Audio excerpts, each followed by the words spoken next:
And hello and welcome back once again. This is a supplementary video for my 6th Sunday of Easter homily. When we ran into audio issues the first time around, I really wanted to film it again because of this video.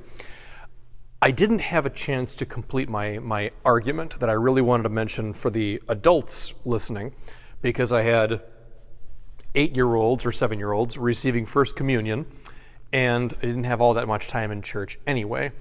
But now that I can take a little extra time, I do want to go into a little more detail about exactly what I was talking about when I say that human beings are not supposed to control things more powerful than themselves. We're supposed to respect things more powerful than ourselves. And the belief that a human being can harness outside forces is the idea of magic. And if you haven't seen the video, I'll give you the short version. Divine signs and wonders, miracles, are not magic, like the parting of the Red Sea.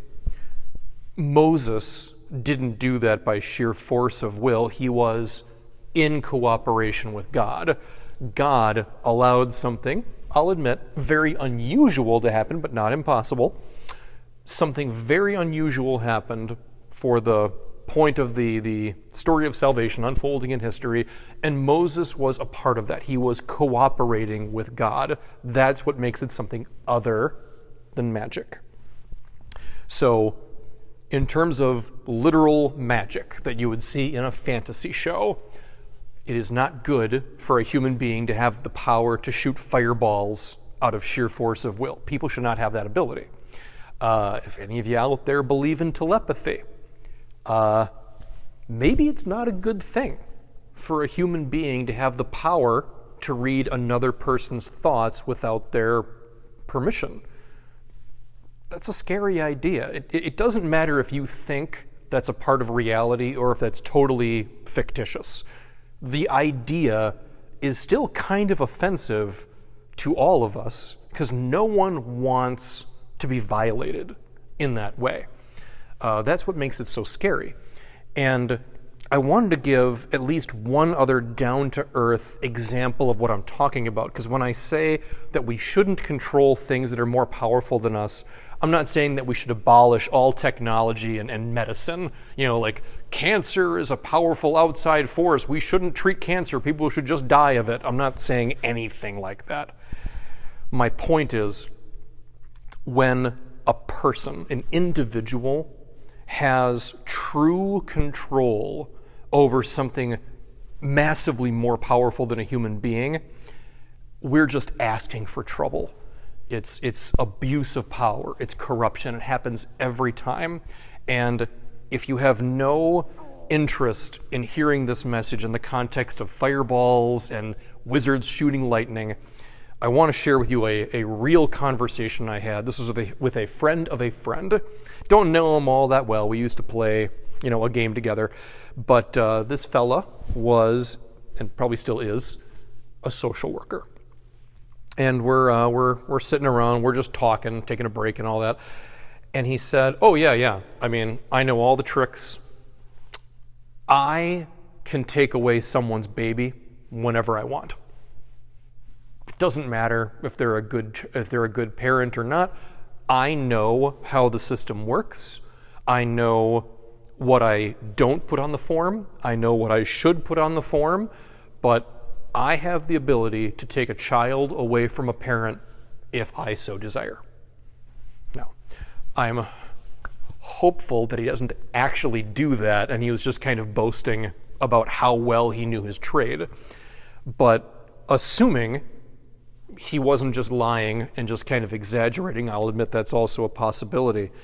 But imagine that for a minute. Imagine a social worker absolutely having the power to deprive a person of their parental rights, regardless of their level of innocence or guilt, involving things that would necessitate a parent being separated from a child. That unfortunately has to happen every once in a while, but there's a system.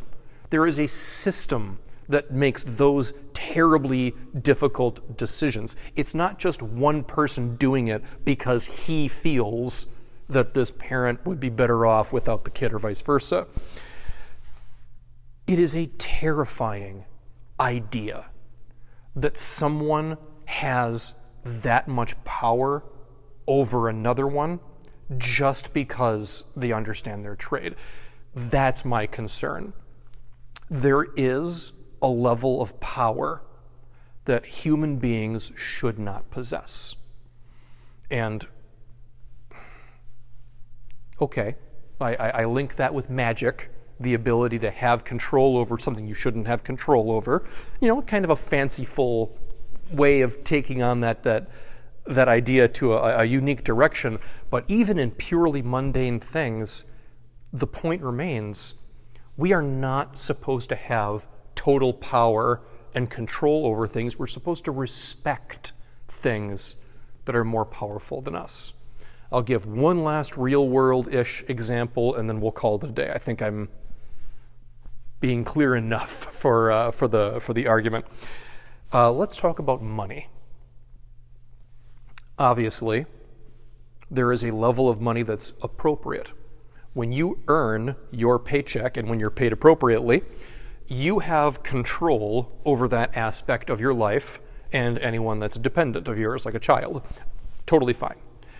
But imagine for a moment if one person or a very small group of people have absolute control over an amount of money that can literally buy and sell nations. Like, I'm no conspiracy theorist, believe me.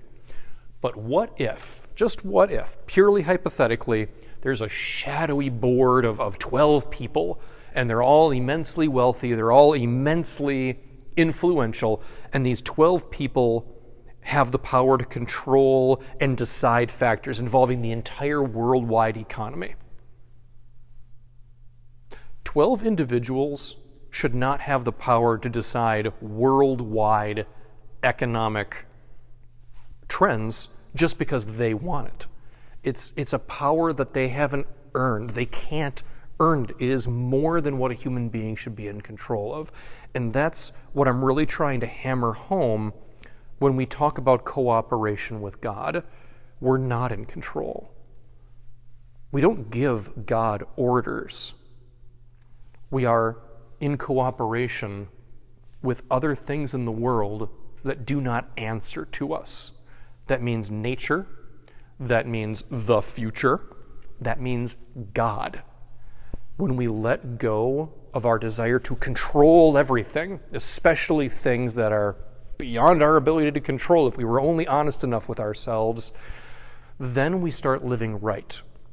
Because we focus on controlling the things that can and should be controlled by a human individual, and we exist in cooperation and hopefully harmony with the things of the world that are not under our control.